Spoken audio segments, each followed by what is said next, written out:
aula de hoje, nós continuaremos vendo ainda a última parte dos órgãos vegetativos, terminando pelas folhas, e em sequência começaremos a entender os órgãos reprodutivos, onde vamos ver quais são as funções das flores e dos frutos, e quais são os tipos existentes também, tá? Então, para começar, vamos terminar aí a parte dos elementos que são apenas germinativos. E a gente vai ver hoje sobre as folhas. Quando a gente fala das folhas, ela tem algumas partes que são bastante importantes para que a gente possa entender como é que ela consegue atuar fazendo diretamente suas funções. Lembrando que a folha, ela é um órgão extremamente essencial, que ela vai surgir ali a partir do caule, tá? E a folha é onde ocorre, é o local onde vai acontecer a fotossíntese, ou seja, é onde a planta vai ter a oportunidade de receber luz do sol e conseguir fazer o processo de troca e conseguir também produzir o seu próprio alimento através do processo de fotossíntese. Quando acontece esse processo também, diariamente as folhas elas vão conseguir liberar oxigênio para a respiração dos seres vivos e essa é basicamente sua função principal. Mas lembrando que não é por ela ser tão importante nesse processo de respiração que a gente viu a comparação que a floresta amazônica seria o pulmão do mundo. Também não é assim. Ela contribui sim, só que temos que lembrar que, apesar dela liberar, ela vai consumir boa parte do que ela produz também, tá? Então, vendo aqui sobre as partes das folhas, nós temos 4 partes principais. Temos o limbo, o pecíolo, temos as estípulas e a bainha. Qual que é a função de cada uma dessas partes, tá? Vamos começar a entender o limbo, que é essa parte mais frontal. Essa é o que a gente chama necessariamente de folha. Já o pecíolo, que vocês estão vendo aquele, como se fosse o galinho, o pecíolo, ele vai ser a parte estreita que fica entre o limbo e entre o caule, é como se fizesse uma espécie de ligação. Já a estípula, que fica bem no cantinho, que é como se fossem folhas primitivas, é uma pequena parte que vai estar protegendo o pecíolo, vai estar protegendo essa ligação. E já a bainha que está lá embaixo é a parte inferior da folha que vai estar protegendo a estípula. Então, se a gente for parar para pensar, uma parte complementa a outra no quesito de proteção, para que assim a folha consiga realizar suas funções da forma como ela precisa, tá? E, como eu já falei para vocês, aqui as funções das folhas, as funções principais são produzir o próprio alimento das plantas, né, já que é onde acontece o processo de fotossíntese. Uma outra coisa também é que as folhas podem servir de alimento para outros animais, os animais, no caso, os herbívoros, tá? E para alguns pequenos insetos, por exemplo, pode ser o seu habitat, tá? Pode ser o local de habitação de outros seres vivos. E apesar dessas funções, existem funções também que são utilizadas hoje de forma manipulada, tá? Que é quando as folhas são utilizadas na parte cosmética, mas lembrando também que ela é usada de forma natural para fazer chás, por exemplo, para fazer alguns remédios e também às vezes até em alguns processos de limpeza de pele, mas lembrando que deve-se tomar todo o cuidado e sempre buscar o conhecimento necessário, porque nem todas as folhas são adequadas para esse tipo de uso. Quando a gente fala ainda das folhas, existem várias classificações que a gente pode fazer. Uma delas é separar as folhas simples de folhas compostas. O que seria isso? Quando eu falo da folha simples, eu estou falando da folha que ela tem apenas um limbo. Ela é a mais comum. Lembrando que o limbo é aquela parte que a gente chama propriamente de folha, tá? Então ela tem apenas um limbo. Já quando eu falo da folha composta, eu estou falando de um limbo que está sendo dividido e dessa divisão eu vou chamar de folíolos. Então o que acontece? Muitas vezes as pessoas chamam uma folha composta, acredita que cada folíolo é uma folha e não é bem assim. Na verdade, o conjunto desses folíolos que vai formar o que a gente chama de folha composta, tá? E como é que eu vou saber que é uma folha composta? Lembre-se ali, vocês estão vendo uma única estípula, estão vendo ali uma única bainha, um único pecíolo. O que acontece é que depois acontece a ramificação. Então, esse conjunto todinho aí de folíolos é o que forma uma folha composta, tá? E quando a gente fala de folhas ainda em relação aos tipos, nós temos alguns tipos de nervuras, tá? Nervuras seria a distribuição, digamos assim, do desenho dessa folha. Como é que ela é?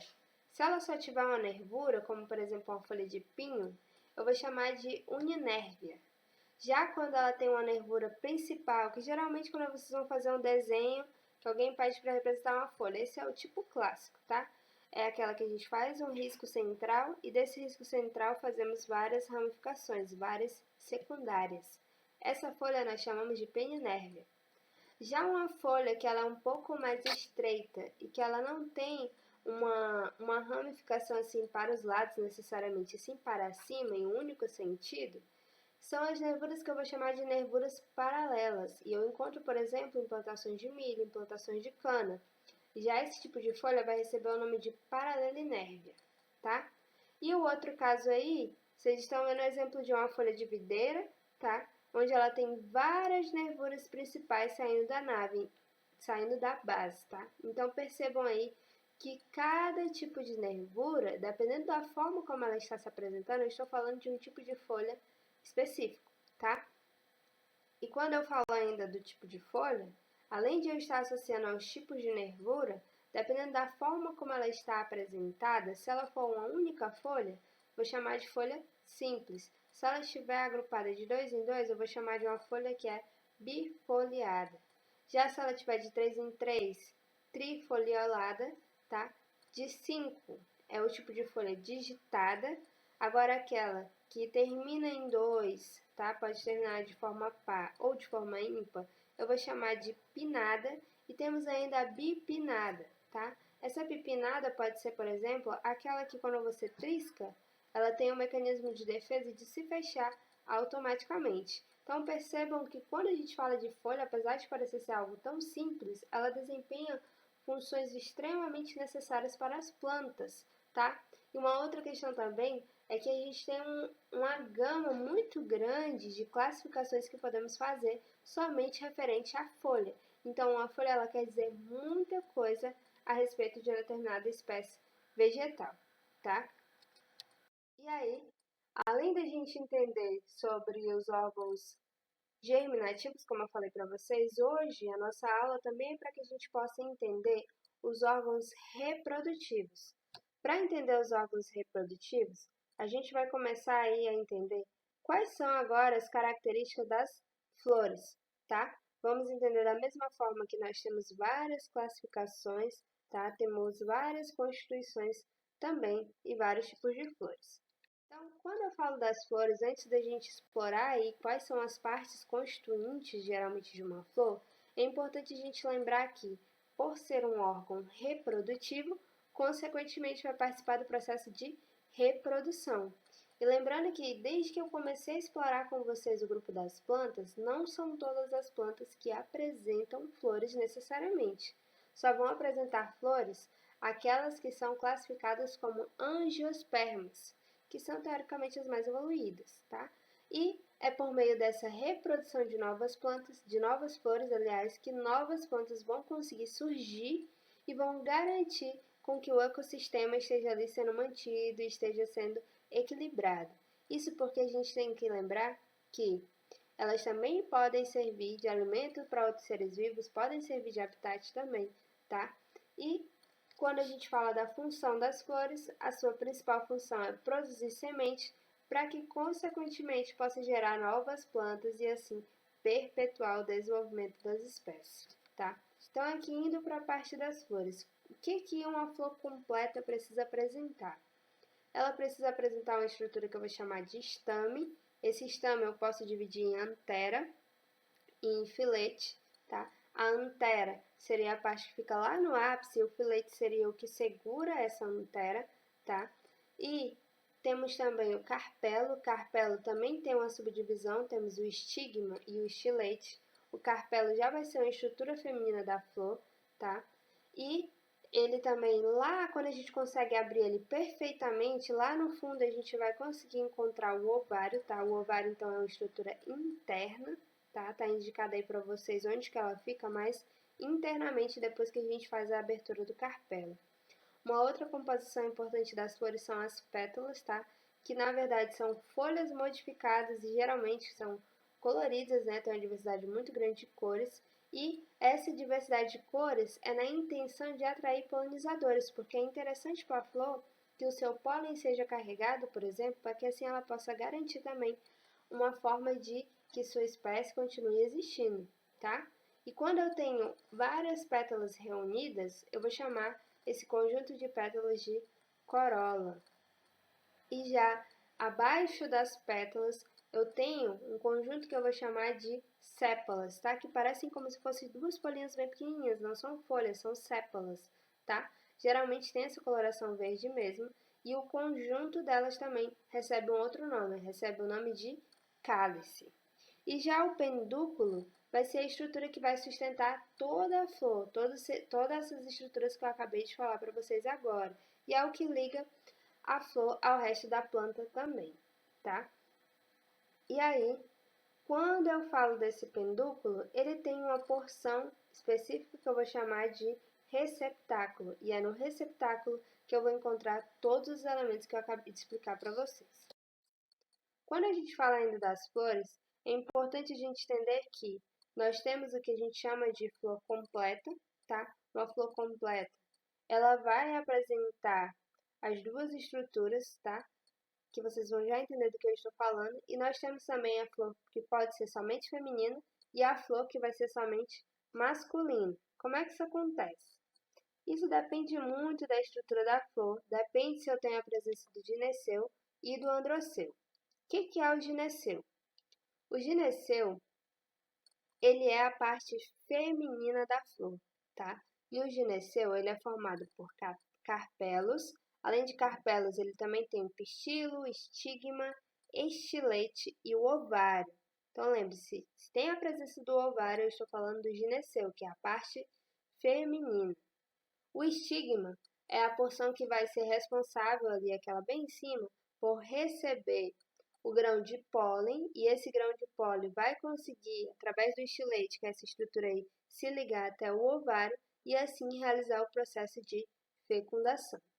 Já quando eu falo do androceu, eu estou falando da parte masculina da flor, tá? Quando eu estou falando da parte masculina da flor, eu estou falando do pólen. Então, o pólen é a parte masculina e o ovário é a parte feminina. Se eu falo gineceu, eu estou falando da flor feminina.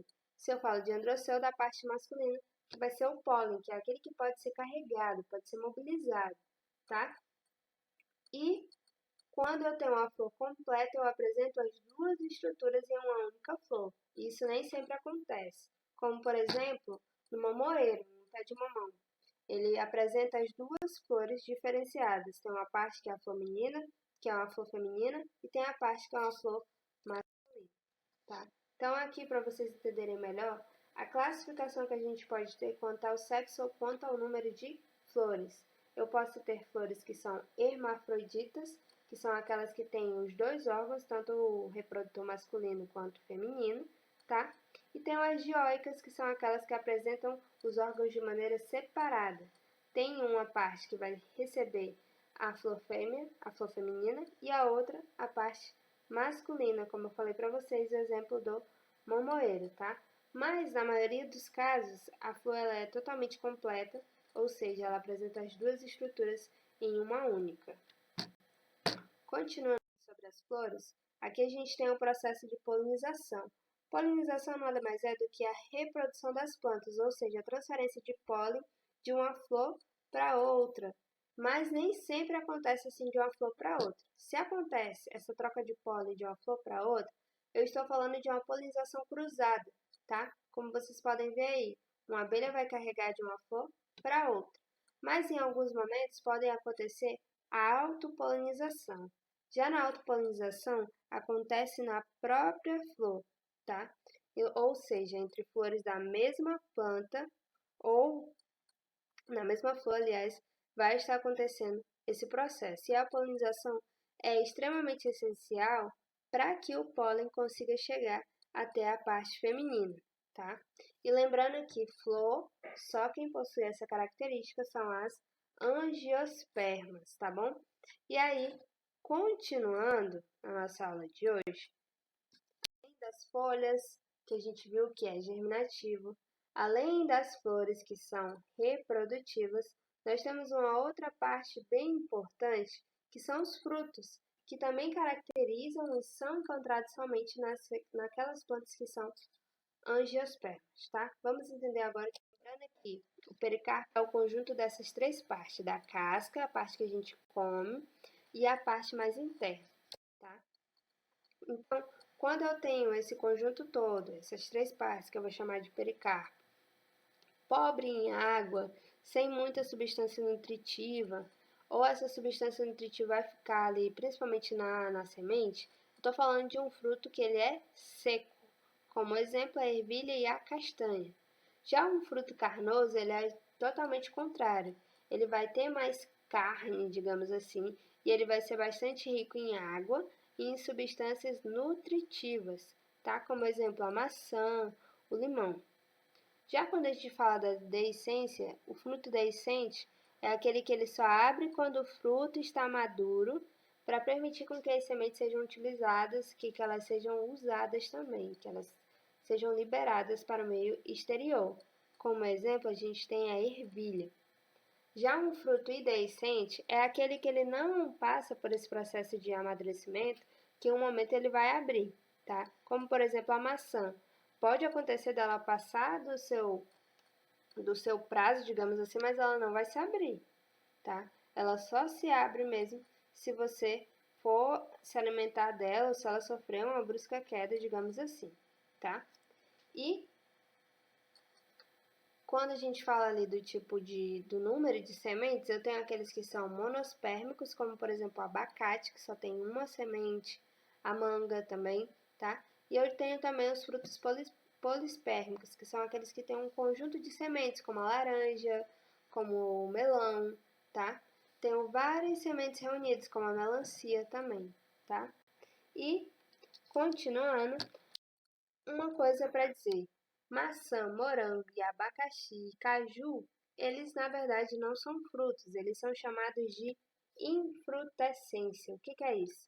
Quando você come aquela parte carnosa do caju, você não está comendo fruto, porque o fruto do caju na verdade é a sua castanha, tá? Então, quando a gente fala da infrutescência, como eu já falei, tem esses exemplos que a gente sempre tem contato, tá? Só que na verdade eles não são frutos. O que acontece? Quando eu falo de uma infrutescência, eu estou falando que aconteceu um processo chamado de inflorescência. É como se várias flores tivessem se reunidas em um local, digamos assim, e deram origem a esse pseudofruto, tá? Que é assim que a gente batiza esses tipos de frutos. Ou seja, quando eu estou falando de uma infrutescência, eu estou falando que é o resultado da fecundação de flores de uma inflorescência. Resumindo, é como se fosse um conjunto de frutos pequenos, só que eles vieram da onde? Vieram de muitas flores de formas separadas. Então, quando a gente fala de infrutescência, a infrutescência ela é resultado de uma inflorescência, um conjunto de flores. Então, como se fossem vários indivíduos separados que puderam dar origem a vários frutinhos aí, que a gente pensa que é um só, mas na verdade são vários. Como por exemplo no morango também isso acontece, tá? O processo de infrutescência, na verdade o fruto são aqueles vários pontinhos que a gente observa ao longo dele. Então é isso, gente, até a próxima.